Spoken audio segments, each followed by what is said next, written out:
कृष्ण कन्हैया लाल की जय। गुरुर्ब्रह्मा गुरुर्विष्णु गुरुर्देवो महेश्वरम गुरुर साक्षात् परः ब्रह्म तस्मै श्री गुरुवे नमः तस्मै श्री गुरुवे नमः। एक वखत વિશ્વામિત્ર એ પોતે જંગલની અંદર એ તપશ્ચર્યા કરતા હતા અને એ તપશ્ચર્યા દરમિયાન એક વખત ત્યાંથી રાજા હતા વિશ્વામિત્ર. એ વિશ્વામિત્ર રાજા એ પસાર થતા હતા એટલે એમણે જોયું કે આ કોઈ તપસ્વી છે.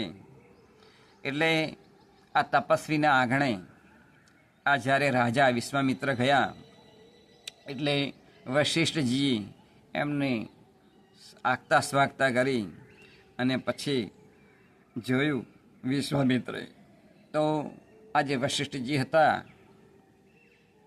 એમના જે ઝૂંપડી હતી એ ઝૂંપડી આગળ એક ગાય એ બાંધેલી હતી. આ ગાય જે હતી તે વશિષ્ઠજીના મન પ્રમાણે એ તમામ કાર્ય એ કરતી હતી. એનું નામ હતું નંદી. આ નંદી ઉપર આ વશિષ્ઠજીને ખૂબ હેત હતું. એટલે આ જે વિશ્વામિત્ર રાજા હતા એમણે જોયું તો એ ગાય એમને પસંદ પડી ગઈ નંદી. એટલે વિશ્વામિત્રએ આ વશિષ્ઠજીને કહ્યું કે હે મહાત્માજી, મને તમારી આ ગાય આપો. ત્યારે જે વશિષ્ઠજી હતા એમણે વિશ્વામિત્રને કહ્યું કે હું આ ગાય તમને આપી શકું તેમ નથી. તે સમયે આ તો વિશ્વામિત્ર રાજા હતા એટલે એમણે લશ્કર બોલાવ્યું અને પછી યુદ્ધ કરવા માટે એ વશિષ્ઠજીને વિશ્વામિત્રએ આહ્વાન કર્યું.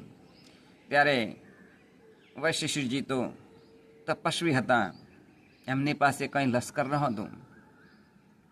એટલે જ્યારે આ લશ્કર લઈને ચડાઈ કરતા હતા તેવા સમયે આ જે નંદી ગાય હતી તેમણે તેમના શરીરની અંદરથી લશ્કર પ્રગટ કર્યું અને પછી આ જે વિશ્વામિત્ર રાજા હતા એમના લશ્કરનો નાશ કર્યો.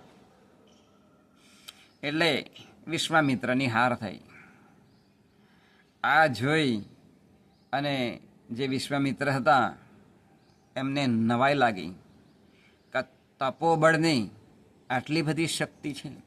કારણ કે જ્યાં તપશ્ચર્યા છે ત્યાં ભલભલાના મસ્તક એ નમી જતા હોય છે.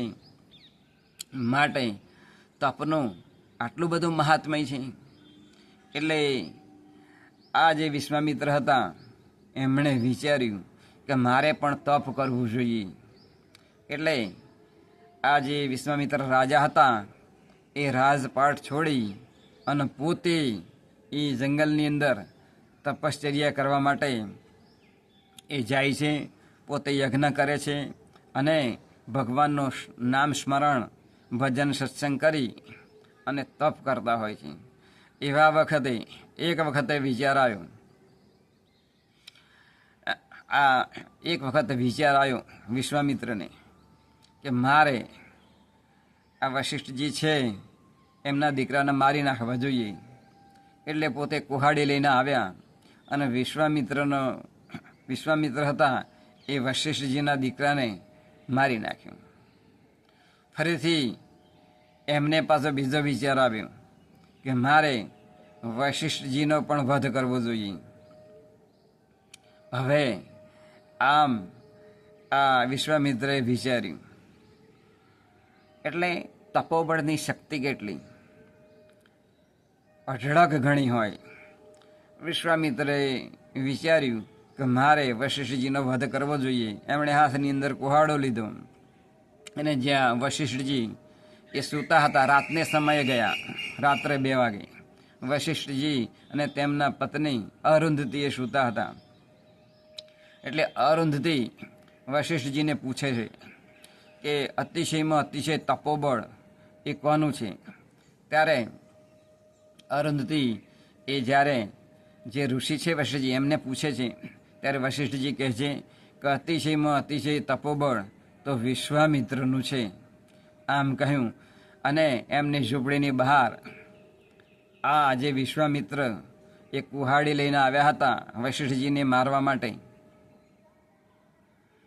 એ પોતે આવી વાત અંદર થતી એ સાંભળી ગયા વિશ્વામિત્ર બહાર. એટલે એમના હાથની અંદરથી કુહાડો નીચે પડી ગયો.